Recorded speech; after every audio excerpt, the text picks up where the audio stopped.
you just how really good this hand saw is, this hand chainsaw. I did this whole can in about 10 minutes, and there was a number of things that we put aside because we filled up actually 3 cans. But look at this tree, excuse me, tree branch. It's about 2 inches right there. And I'm going to show you just how easy it is. Whoops, I'm going to tighten this down again just a little bit. It's easy to tighten. You should have taken the battery out, but anyway, always remember that. Always remember the glasses. Always remember the gloves. Watch how simple this goes. What is that, 4 seconds, 5 seconds?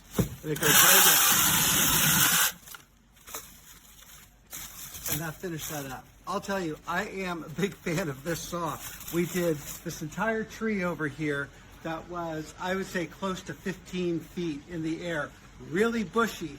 And again, we cut it all back down to this and put it in 3 or 4 cans now to get rid of. So consider this as an option. It really, really worked well for us. Have a great day.